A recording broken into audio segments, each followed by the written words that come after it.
పశ్చిమ గోదావరి జిల్లా ఆకివీడి మండలం చినకాపవరం గ్రామంలో వంగవీటి మోహనరంగ విగ్రహ ఆవిష్కరణ కార్యక్రమం ఘనంగా జరిగింది. వంగవీటి రాధ ముఖ్య అతిథిగా హాజరై వంగవీటి రంగ విగ్రహాన్ని ఆవిష్కరించారు. వంగవీటి మోహనరంగ ఒక కులానికో ఒక వర్గానికో చెందిన వ్యక్తి కాదని, బడుగు బలహీన వర్గాల ఆశాజ్యోతని కొనియాడారు. చినకాపవరం యువత అభిమానానికి కృతజ్ఞతలు చెప్పారు. రాబోయే తరాలకు భవిష్యత్తు నిర్ణయించేది యువతేనని అన్నారు.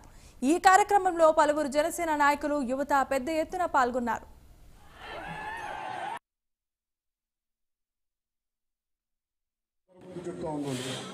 మీరు చూపించబోయే అండదండలు ఐకమత్యం భవిష్యత్తు నిర్ణయించబోతుందని చెప్పని కూడా మరొకసారి చెప్తూ, ఎంతో అభిమానంతో గోదావరి జిల్లా అని చెప్పంటే అభిమానం అని చెప్పంటారు, ఇది మర్యాదలు అంటారు.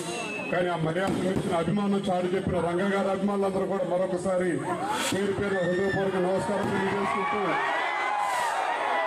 ఇక్కడ వచ్చిన పర్వాలు ఎవరు చూడకూడదు రంగ గారిని, కానీ అయినా సరే మా అభిమానం చాటి చెప్పాలని చెప్పని గత 2 నెలల నుంచి ప్రోగ్రాం ఆలస్యం ఉన్నా సరే ఎంతో ఓపికగా వాళ్ళ కార్యక్రమాన్ని ఇంత చక్కగా ఏర్పాటు చేసిన గ్రామస్తులకి, రంగ గారి అభిమానులందరికీ మరొకసారి పేరు పేరున హృదయపూర్వకంగా నమస్కారాలు తెలియజేసుకుంటూ, తప్పకుండా రాబోయే రోజుల్లో మీ అందరి ఆశీస్సులు కూడా ఉండాలని చెప్పని మరొకసారి కోరుకుంటూ, శిరస్సు వచ్చి మీ అందరికీ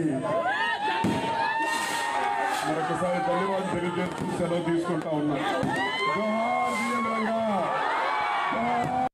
ఎవరన్నా గుమ్మం తొక్కితే వాళ్ళ కడుపులో పెట్టి చూసుకుంటూ రంగాగారు కులం చూడాలి, గోత్రం చూడాలి, అది నాయకత్వం.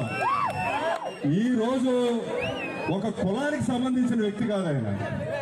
కష్టాల్లో ఉన్న ప్రతి ఒక్కరికి, ఆపదలో ఉన్న ప్రతి ఒక్కరికి సాయం కావాలంటే ముందుకొచ్చి చేసిన వ్యక్తి వంగవీటి మోహన్ రంగ గారు. ఇది చూసి మనమంతా కూడా, మన కార్యకర్తలంతా కూడా, ప్రతి ఒక్క కుర్రోడు కూడా వీలైనంత వరకు అవసరంలో ఉన్న అందరికీ కూడా ఆపదలు ఆదుకుంటారని ఆశిస్తూ, ఈ మంచి సందేశాన్ని మనం తీసుకెళ్ళాలి. ఒక కులానికి సంబంధించిన కాదు, ఒక సమాజానికి సంబంధించిన వ్యక్తి రంగా గారు అని చెప్పి తెలియజేస్తూ, నాకు అవకాశం ఇచ్చినందుకు మీద కూడా కృతజ్ఞతలు తెలియజేస్తూ, వంగవీటి మోహన్ రంగా గారు అమర్ రహే.